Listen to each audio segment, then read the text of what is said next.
So, welcome everybody. This is the DNS working group. And a new guy. Be nice. For the next 3 times, I'm the new guy with a free ticket.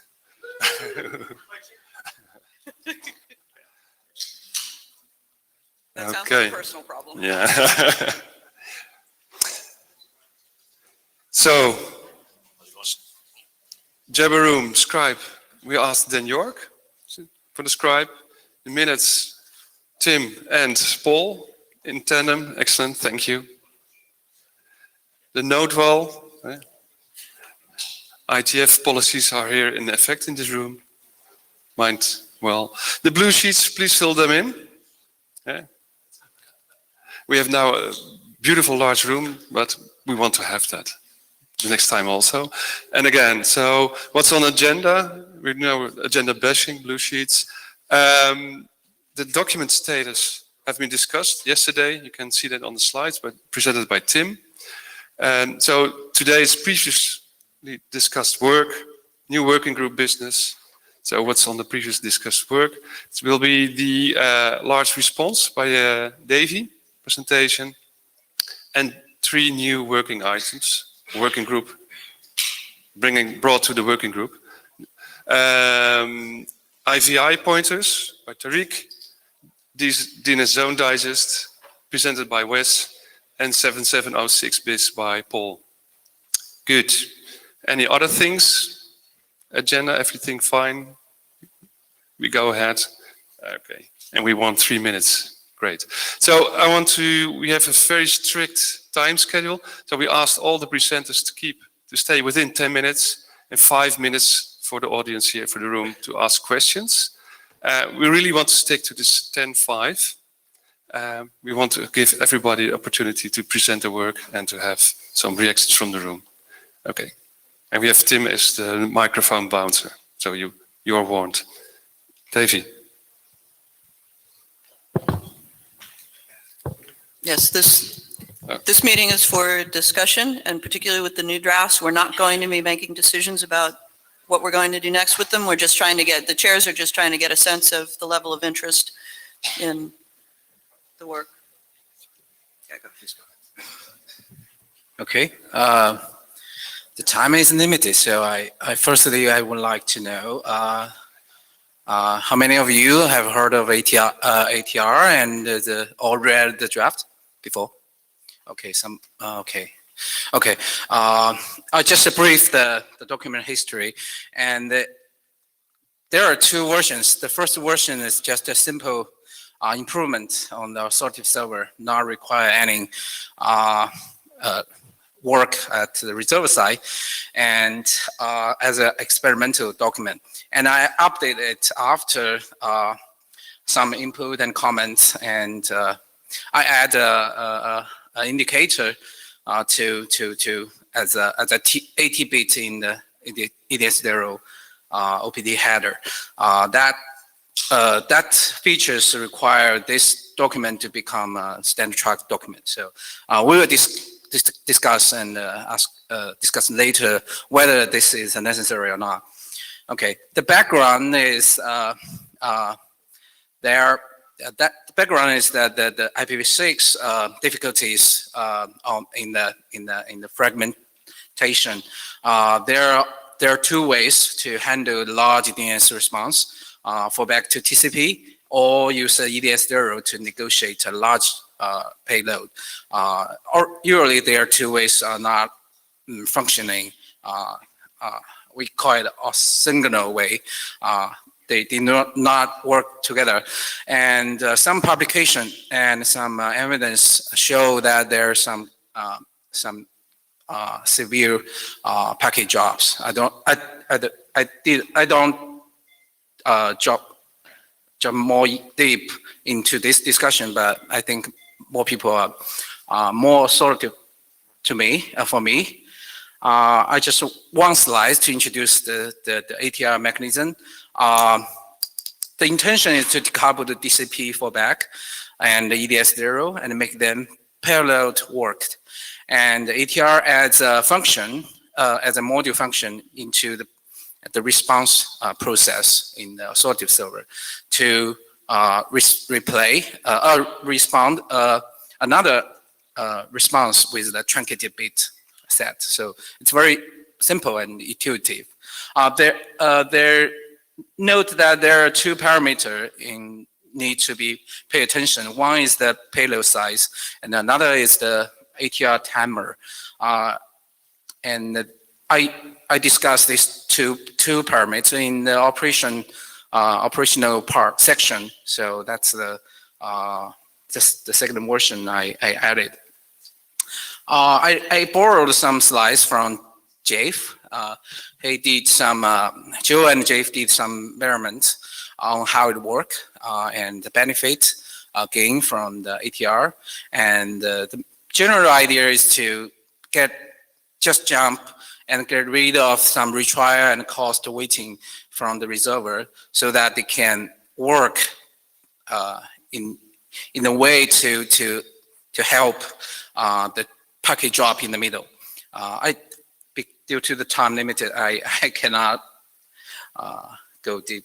So one benefit is this test demonstrates that ATR benefits nearly 17% of the affected users due to the large DNS response issues. I mean, 17% of the user who cannot receive the fragmented UDP packet, large packet.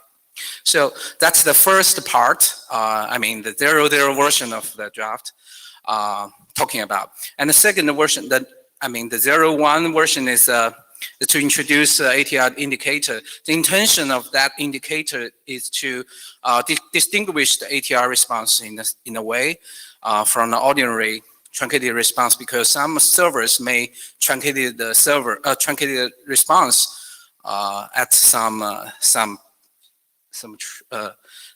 size, packet size, and so that people can log some cases where the ATR response received without the ordinary large UDP packet.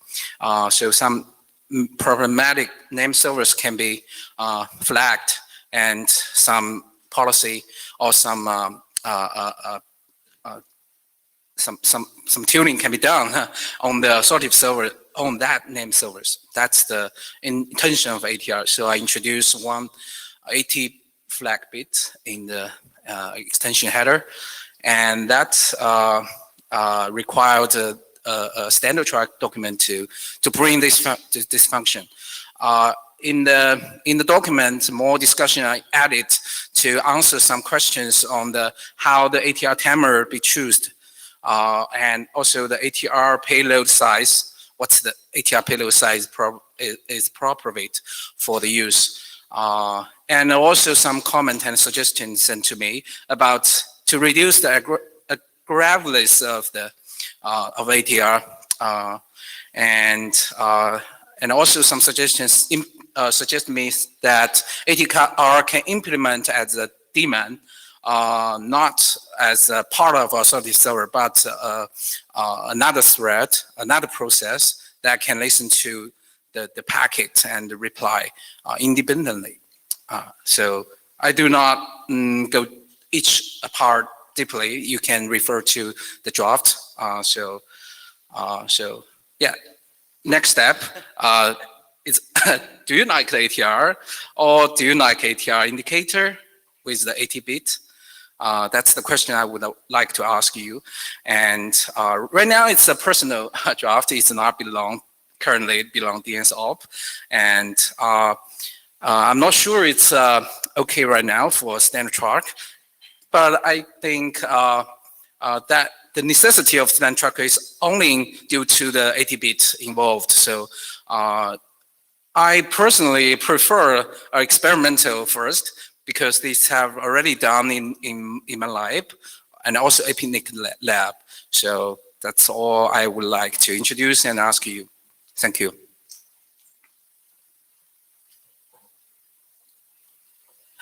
And another adding, some challenging questions about the security issue, because ATR response, additional response, right? My quick answer is that only a few of the type of queries may trigger large response. And that is not wide, both the traffic and the type is specific. We can limit the scope and to adopt some policy to against the DOS attack for the authority server as a reflection. Okay, Jeff. Jeff Houston.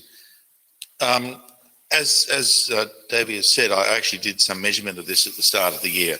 I mean, it's the resolvers that appeared to get it didn't have a problem. They either got the original fragmented answer or they reacted in TCP. So what was going on as far as we could see is we're not confusing anyone. But there's pluses and minuses here. The plus is if you are behind network infrastructure that drops frags, this immediately cuts into TCP quite quickly. That's great.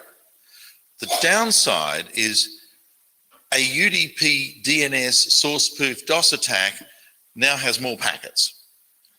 And the other downside is that trailing UDP response, about 25% of the time, generates an ICMP, that port's been shut down.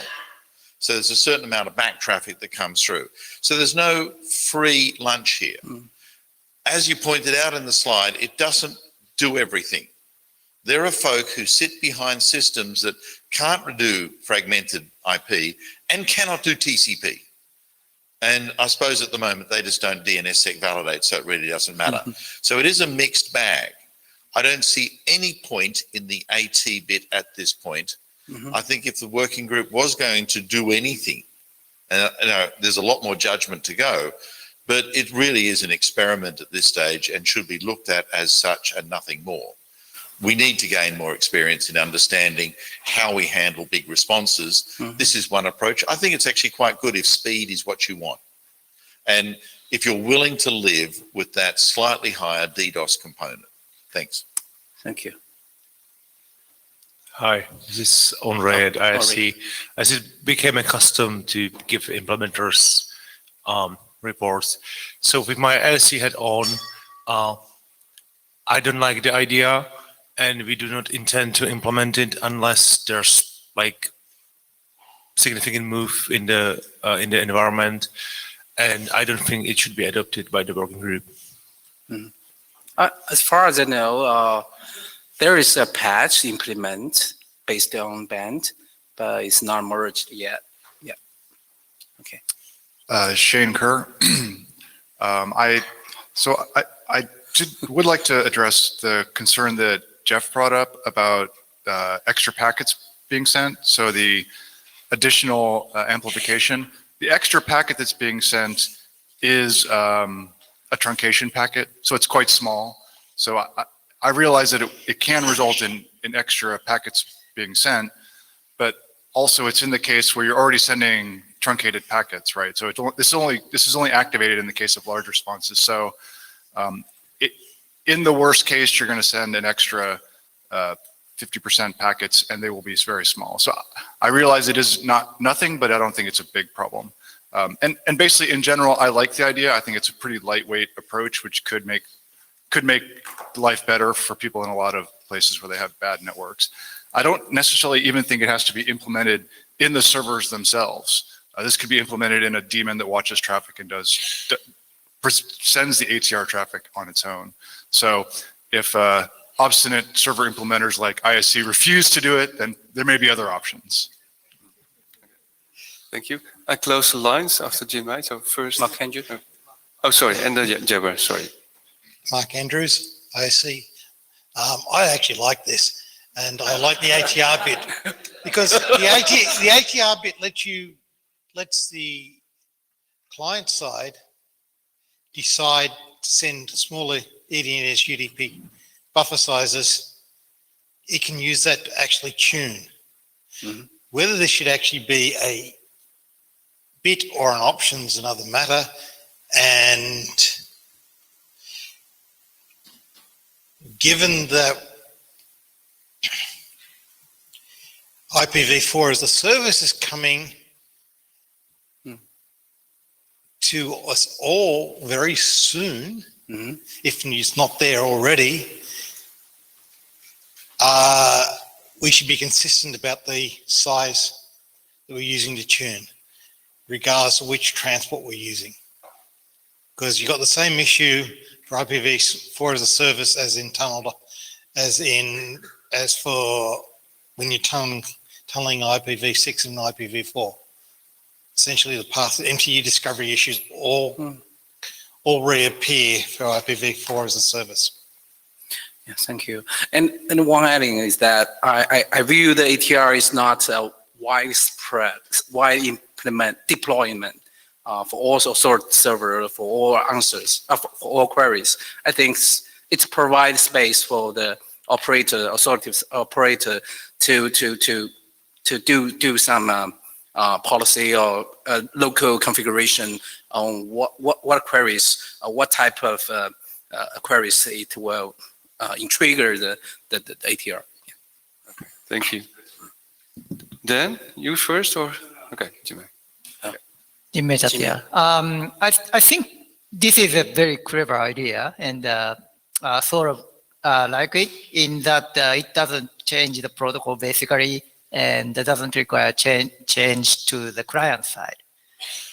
So I don't know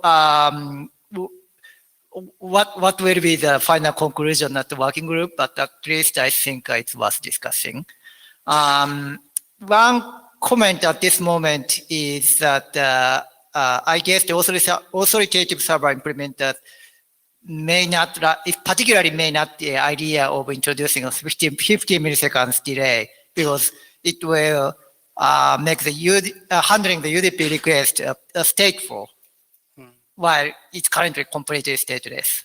So again, I don't know whether this is a real problem or how we can address that, but I think that's one of the things we should consider. Thank you. I think Warren adjusted the mic here. So it's Dan York relaying for Peter Van Dyke. He says, he has a couple points. One, ATR changes a best case before fragmentation exchange from 2 packets in a legitimate situation into 5 packets in an attack situation. Point 2, I did not verify the work from RFC 7872. The APNIC work is useless because the experiment ignored the EDNS buffer size from the resolver client. Thus, we have no useful numbers on how much ATR is helping. And point 3, as a result, we are making amplification attacks a lot worse and making debugging any DNS situation a lot harder with no proof that we are improving any real world situation. And number 4, with his Power DNS hat on, we have no intent to implement and we oppose adoption. That's it. Okay, I'm here at the end of the line, so that's it. So we actually got a mix of people, so. Yeah. Thank you Okay. for, thanks. And I think we need to take continued discussion to the, Yep. to the list. Thank you, Davey. And- Maybe I will ask something about my question. Do you like ATR? Definitely, I think most of people like. And the 80-bit, how about this? So some questions. Yeah, these are the questions that we need to consider on the list. And next up is the IVI PTR draft. Jarek, if you come up.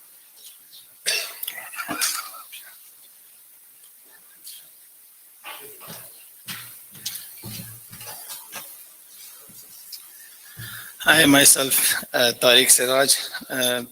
This work is based on the facts collected 90% on the client side rather than in the infrastructure or at ISP level.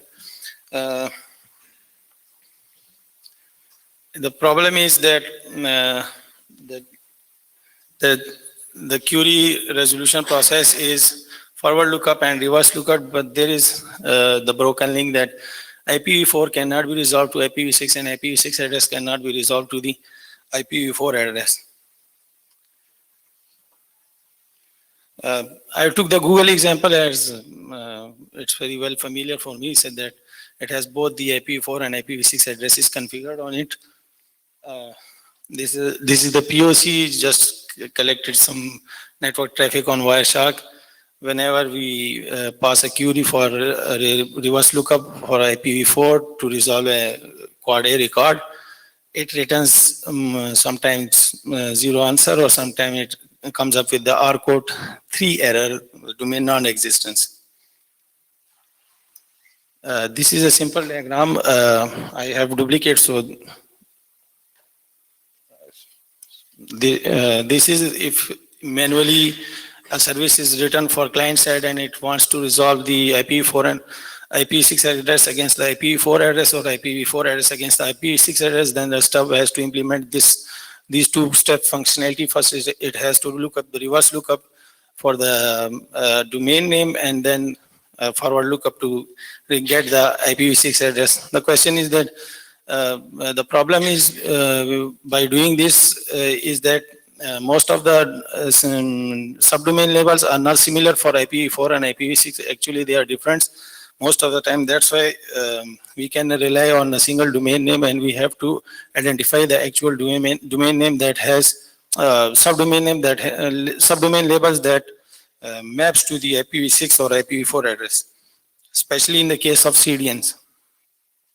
This is the proposed IVIP PTR, and it increases the trust on as because it works on reverse lookup. So and network administrators, especially security guys, they don't trust the forward lookup domain resolution, query resolution process, because IVIP PTR using the reverse lookup for both IPv4 and IPv6, so it will increase the trust in the DNS infrastructure. This is the motivation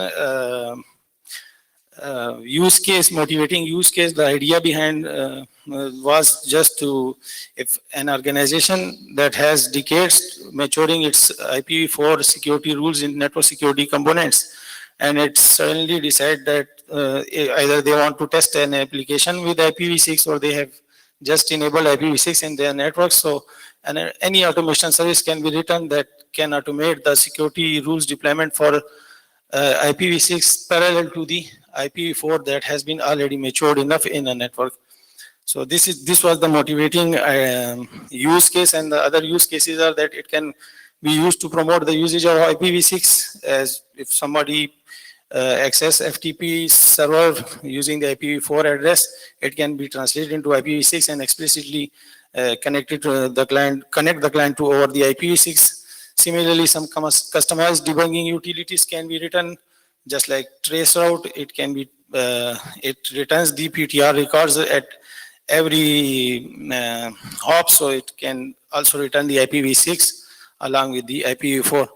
And early whitelisting is it's an inside idea. I have no practical experience with that, but mail servers actually look up for the claiming IPs, and they do they reverse look up the IP address, so to confirm that the domain claiming the IP is exactly the one that is claiming in the email. So similarly for IPv6, an email received on IPv4 network can also be used the same IP to check the IPv6 address for that domain. If it exists, that can be whitelisted earlier before receiving any email from that server on IPv6 address. And this is just the terminologies, ideal scenario, non-ideal scenarios, but I have separated the labels with the x.example.com and x6.example.com. And x6 is mapped to the quad A record, and X is mapped to the A record. X can be anything before the main domain name. Straight to the IVIPTR will be in the reverse lookup prefix file, and it will be just like that. Instead of pointing to the IP it is in the IPv4 prefix, instead of pointing to the PTR record of IPv4 labels, it will be pointing to the X6 domain label as a target. And similarly in the IPv6, it will be targeting to the x.example.com. And this is the QD tab. There are some typos as well, but I took these images from my draft version, so forgive me for that, I apologize. This is the name field query resolution process. So the client will generate a reverse lookup query for IVI PTR. It will receive by the recursive server, and the recursive server will initially resolve the X6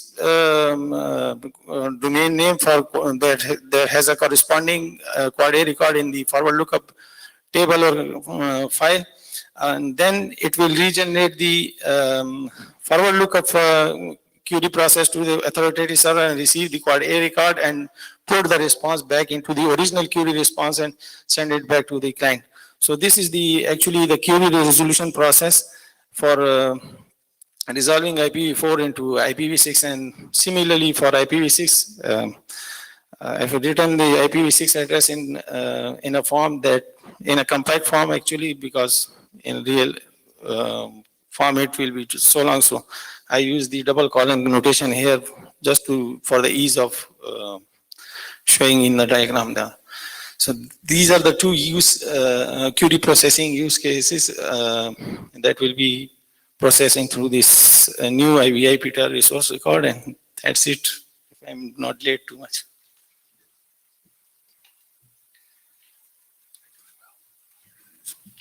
Mark Andrews, I see 0 people implementing this.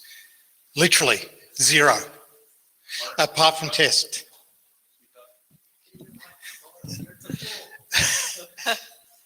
You must have been up here. Mark Andrews, I see 0 people implementing this in practice, other than test labs and things like that. You're going from a number to a name. Why don't you start with names? If you're configuring firewalls, if you're going to use name-based lookups, you start with names. As for misnames between V4 and V6, that is a short term, as in right now,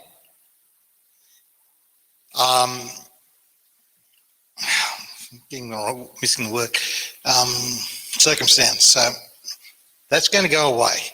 People will actually use the same name for both.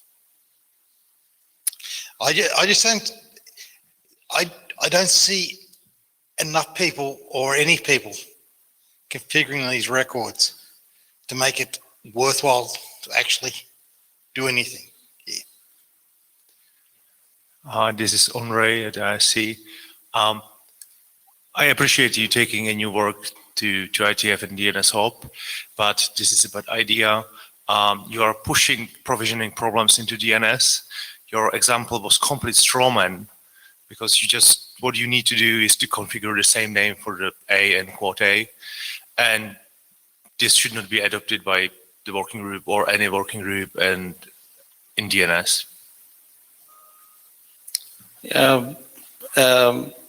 As I told that I have found all these facts on the client side, and I have seen most of all of these domain labels for IPv4 and IPv6 are different everywhere. So that's why I came up with this idea. That's it.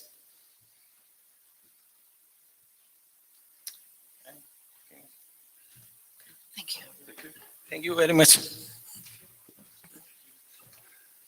Next, Wes with the zone digest.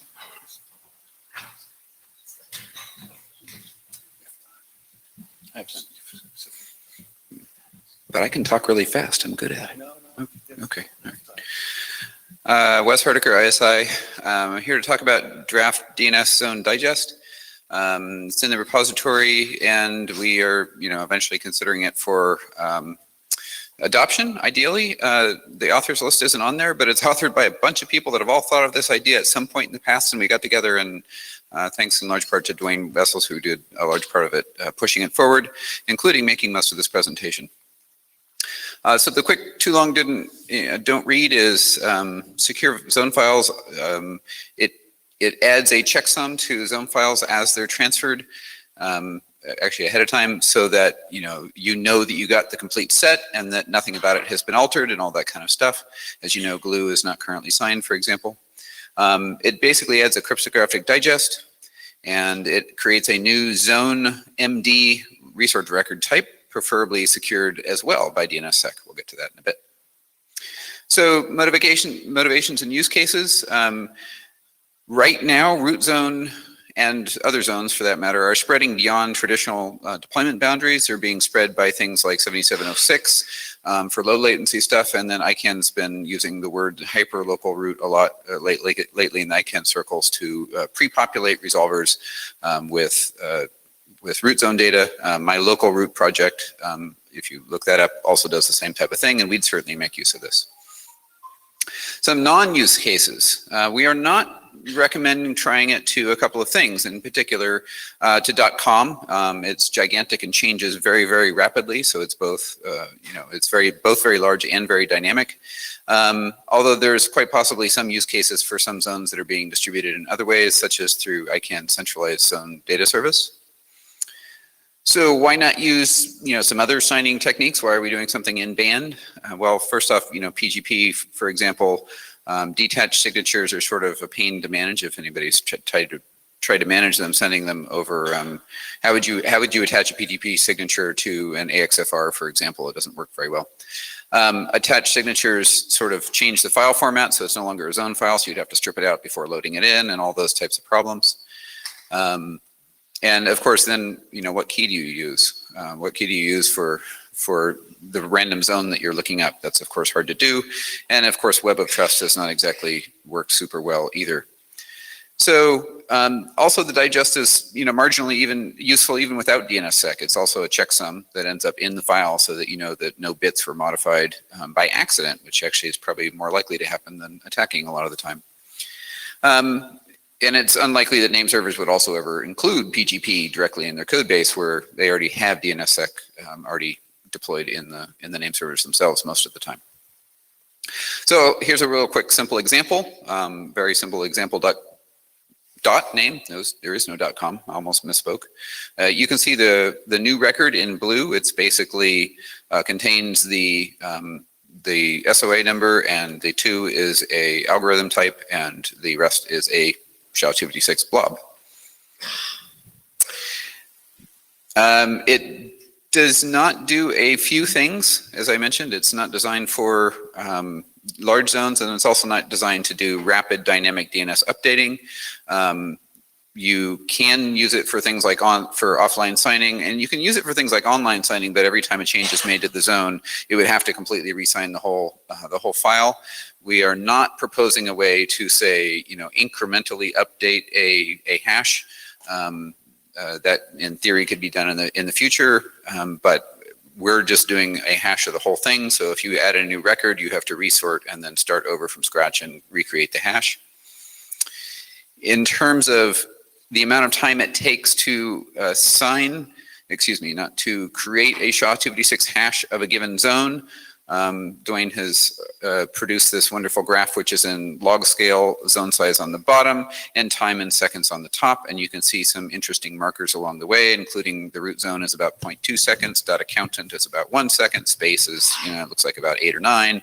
And then .net, if you go all the way up there, is my guess, if I don't read log scales super well, that's probably 6,000. 600, I'm sorry, yes, you're right. See, I told you I don't read it well. I'm not even in the right ballpark. So the algorithm is fairly simple. You create the zone MD record and you insert it, but with a blank digest field. You sort and canonicalize the whole list. You operationally sign it with DNSSEC, and then you put the zone MD record back in with the zone MD RRSIG created afterwards. No, that's it. I'm done. So what does everybody think of the idea? Hi, George from APNIC. Please invent a time machine, go back 2 slides and remove the words Merkle tree from your slide pack. Please do not put those words on any pack anywhere in the IETF between now and the end of the ICO movement, because we don't need those words in here. Should you use blockchain? Please invent a time machine and go forwards and then come back and erase what he said and then go back and erase the word Merkle tree. So you remember if you go way back in the time machine, I mentioned in the beginning that I didn't make these slides, Dwayne did. Yep. I made some minor changes, So- like the blue was mine. So That was the mine. reason I'm here is because I had a brain fart on the list and said, screw this stuff, we should do PGP. And then Dwayne said to me, dude, I thought you were a friend. Why are you crapping on my idea? And we actually talked about this and I kind of 180'd and, I want to walk back. I really like this. And what I particularly like is we now have two, count them, binary DOS implementations, because Shane, who is a genius, wrote one at Hackathon. We have two working implementations of this. I think that wins on the speed record for a DNSOP draft and ever. So I'm a big fan of an external process to use curl to fetch a file, run a shell script, check the SIG, it's in the file, it's what the publisher, who has authority over the ZSK, it's what the publisher intends is the canonical state of the file. So if I want to do locally run root bound on 127.0.0.1, I've got an out-of-band mechanism to get the file. I'm there, do it. Yep. Thank you. I This think is we're over. Andre at ISC. Yes, please invent a time machine and go back before we implemented local copy of the root zone so we can use it. So I like the idea. Thank you. And I think it should be adopted. And it still got me thinking if we could use something like a torrent to distribute the root zone, but just a thought. Yeah, I think there's been a lot of different ways to think about distributing the root zone content in particular. If you have a hash, then the hash might be used Right. for. Yeah, because then you can get pieces of it from random places, like from stop it. No, BitTorrent. Davies, I think next. Okay, David from BI and Wells. I think this time will be more critical for you. I have two questions. One is more easy to answer. Why not use a checksum just outside of DS, outbound DS? So that's kind of this case, which is that if you use it outside, then you have to have a way to distribute it. And so the PGP is really an example, but external signatures, are a possibility, but it makes it harder because you can't do things like zone transfers and check it afterwards. And keeping it in zone means that you can transfer it in any mechanism. You don't have to keep two file copies in the same way. If you've ever done a checksum of anything, including a .md5 or SHA-1 file that you download from the web or something like that, it's more painful. Okay. It's okay. The second question is more harder to answer. So you mentioned that encourage more widespread of the zone, right? So you definitely exclude the situation that people or some organizations want to set up its own root server system, just as IETF demo model. So I think this way is just add a copyright to the root zone or some zone itself. But actually, all the work have been done by DNSAC. The signature already done this. Imagine you allow the distribution of the data, right? So who cares where it's from? I mean, the changes to the NS server, NS record, or that or glue is not necessary. It's not care about for the people who cache, who locally use that data. So that's my question and argument. Yeah, so this adds a checksum on whoever created the entire set of data. This is a checksum across all of the data that went into their distribution. So from the IANA perspective, IANA would create a checksum of the whole thing that would go along with the signature. Actually, it would be probably eventually signed by VeriSign. Do we talk about which key is actually used to sign it? But anyway, it signs everything in the file. If somebody else wants to take a zone and then modify it and reuse it locally, like Yeti does, for example, you would have to create a new checksum, and that would be Yeti's copy of that file, right? So it doesn't prohibit anything like that. It's not a. Definitely. People can do this, but that returns to the question: what's the gain from this digest? The gain is to make sure that you get an unmodified copy from the source you wanted to get it from. Okay. That's it. That's the whole point. So, Paul. time-wise, we're doing fine, but I'm closing the lines. But time-wise we're doing 12 fine. hours. So, I have a few questions. Try to speed up. So my first question is the signature over the presentation format or the wire format? The signatures over the wire format. Okay, so someone needs to edit the wire format and sign it and then change the zone MD and then stuff that back into the wire format. Yes, but that's sort of what happens in DNSSEC already, right? The RSig is created on the wire format and then it's printed back out into the zone file. So it's the same thing that we're already But doing. except now you're talking about a big file that you're changing and editing, and okay, thank you. Then the second question is, of course, if you have DNSSEC, you already know if something's bad, right? So the question is, do you Not really? if it's glue. Sorry? Not if it's glue. Glue and delegations are missing. Okay. Yeah, that's one of the big advantages. Anything else? So then it seems really that this is solved by rsync and many other solutions, and we're just trying to make a DNS variant of checksum, which seems like a silly idea to me. It's transport agnostic, so yes, if you transfer it 3 times over 3 protocols, you still know that the source was, that none of the steps along the way did it get modified. Warren, I think. So Warren Murray, an author. So I think a slight clarification. I mean, I don't think that doing this for highly dynamic zones is a good idea, but I think that it's not that you need to do it on every update. You would only need to actually recalculate this when anybody wants to write it to disk or transfer it. Just a slight, still not a good idea. Yeah, I actually changed the wording some because it originally the slide said that you can't do it on live servers, and that's not true. You can. It's just you have to recreate the signature when you need it, and you could do it as you need it. Jim? Yeah, Jim Reeds. Wes, I might be a bit confused about this. Is it correct you're saying you're going to generate a digest of the unsigned zone file and then sign it? No,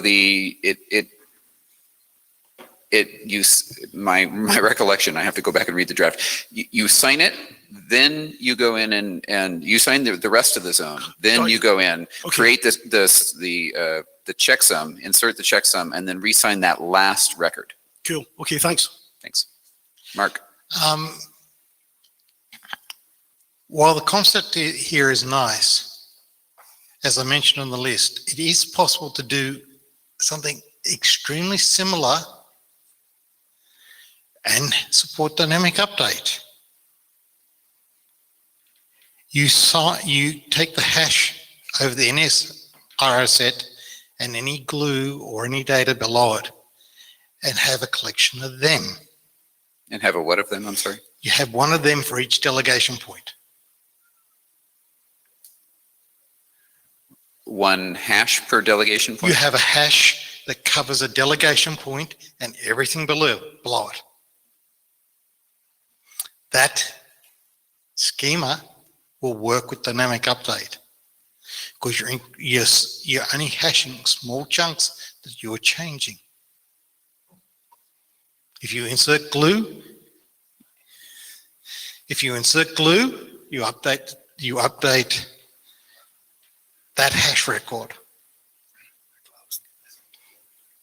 If you insert NS records, you update the hash record that covers them. Right. Yeah, no, I get it. Yeah. So why don't we, because we're in interest of time, can I suggest we take that discussion to the list because it's a good one, and I think that we should. I did mention a list, but I get no feedback. Okay, well. I've mentioned it twice on the list in discussion of this, but we get no feedback. Not good idea, bad idea. So. Yeah. Everybody in this room should respond with how they think of it, right? Yeah. That's how discussions work. Yeah. And in terms of records getting lost, we actually have an issue with RR6 being lost and generally. So with ordinary DNSSEC, so we might want to address that. There is methods to, there is a way of addressing that, but it does require algorithm role to do it or something like that. Sorry, I think I'm the last person and we're done. Yeah, the line was cut. That's true. Thank you, Yep. Dan. Yep. Thank you. I feel some positive vibes here. Yes. Well, we will send a call for adoption to the mailing list for 2 weeks, and then we find consensus on the mailing list. Thank you. So why not just, oh no, sorry. Yeah, that's right. Good, hi. So I am Warren and Paul, and this is about updating RFC 7706, which we just heard about a little bit before. This is, 7706 is about slaving the root zone on local hosts, and we're talking about updating that document. That, for those of you who aren't familiar, 7706 did come through this working group originally. That's why we're suggesting that this document come to the working group as well. So we did 7706 a while ago, as you can tell, because we're already on RFC 8400 something. And there's now a bunch more implementations, so that's good. We would like to document some of how the implementations happen and such like that. Many people who have implemented 7706 didn't implement 7706 WES and others, and they've been saying 7706 like. So instead of saying 7706 like, because that has a lot of parameters, we can either document them and say where there's a delta, but actually many of them really did take the spirit of 7706. So we might actually update 7706 to be more inclusive for most of those, and we can still document the ones which didn't adopt it exactly right and say, and such, you know, as an implementation thing, didn't do what is now being described, but is close this way. And the developer can even say why. But we do need to stay focused on the goal, which is that the root zone that you are being authoritative for can only be seen by things on the host. In 7706, we said it had to be running on the local host. That turned out there were implementations that didn't do that, but they made it so that only the host could see it. So we are going to expand 7706 a little bit while still holding to the thing that the working group had agreed to for 7706, which is if you are hosting the root zone yourself and you're not one of the magic 12, you know, to follow this, you must be doing it in a way where no one else can see it. So what we're doing, we have a draft, K and H, he's K, I'm H, and we want to keep this, so 7706 was informational. We want to keep it informational. This is sort of operational. This is, I mean, there's some protocol-y things, and there's certainly some RFC 2119 language, but in fact, we are not suggesting that this is a standard. So keeping it informational.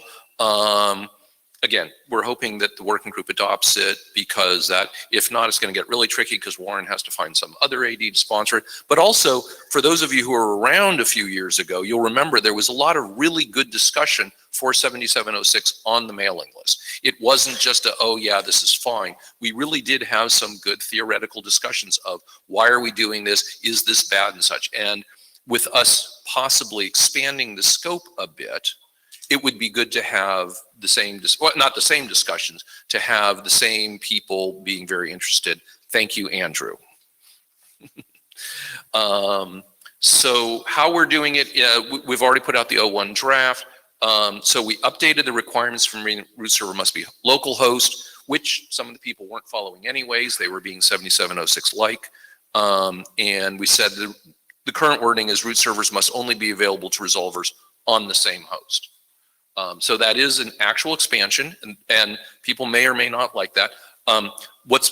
If people do like it, one of the things we absolutely want to do is update the examples. There's a couple examples in the appendices. There's now more implementations that we should be talking about, and we can sort of do it as examples, implementation reports and such like that. So with new ones, that would be it. And I believe, yeah, that was my last slide. Hey, so let's go play Imagine. Imagine I run a server on a host and I do this magic trick, and then I'm multi-homed. I've got 2 IPs, and on another IP that I'm not banned on 53, I run a forwarding only resolver that forwards to this one.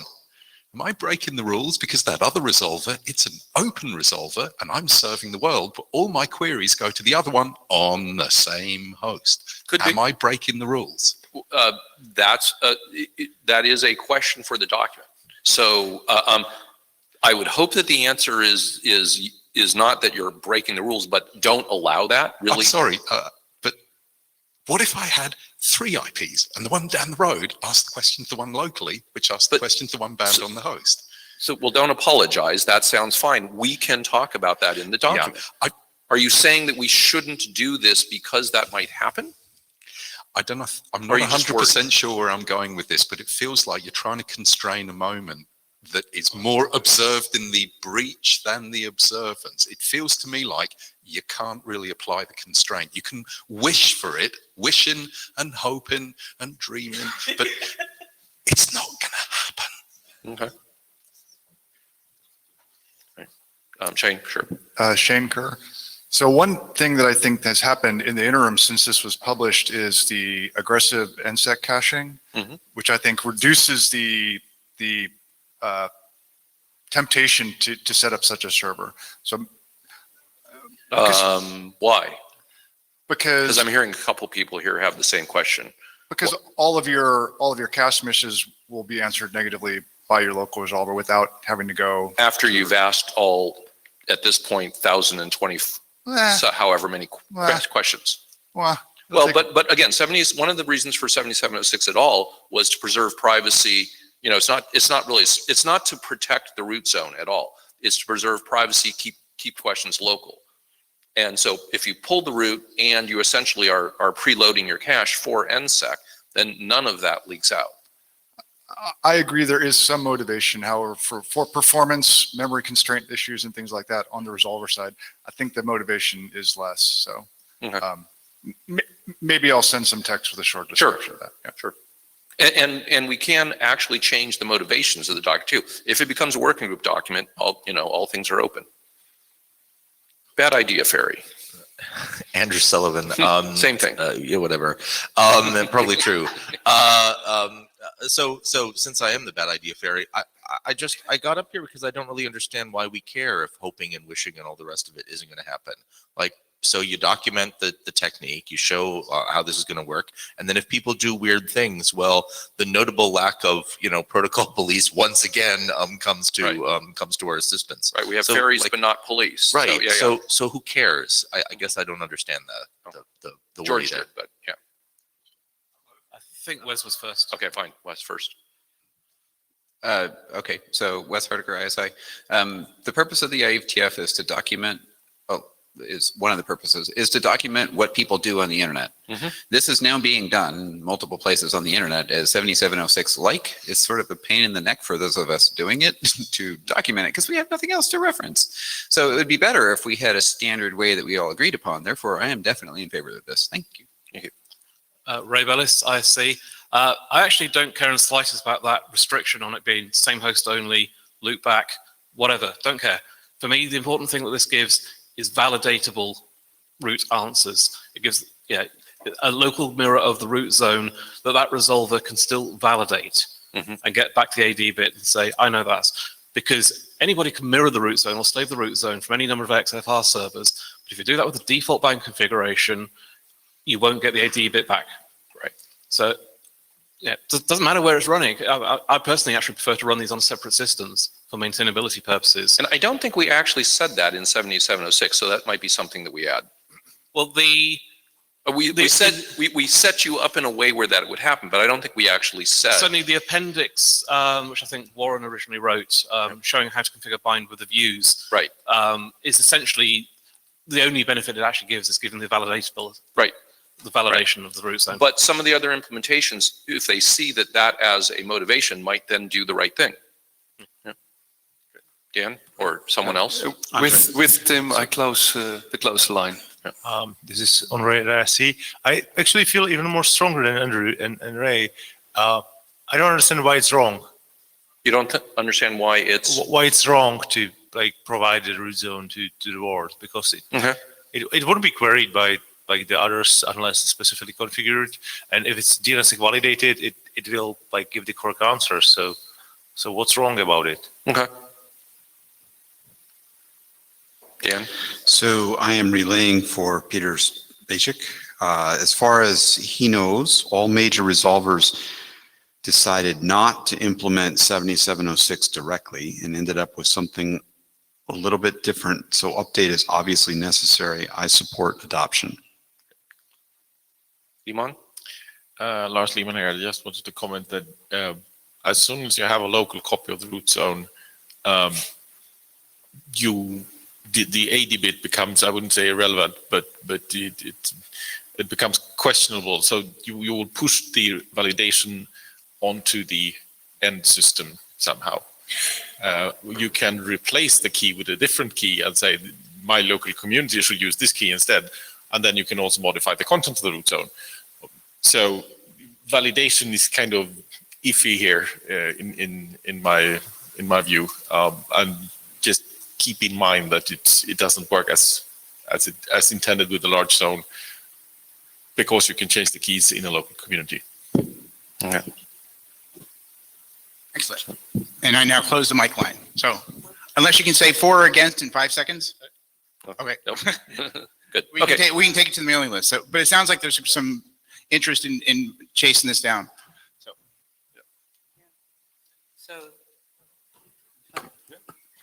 that was the last item on the agenda.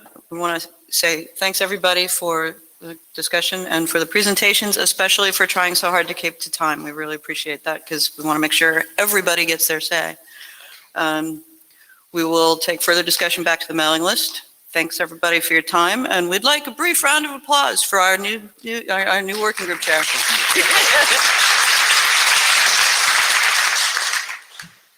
Thanks everybody. See you next time. Had to do it. No, I had to.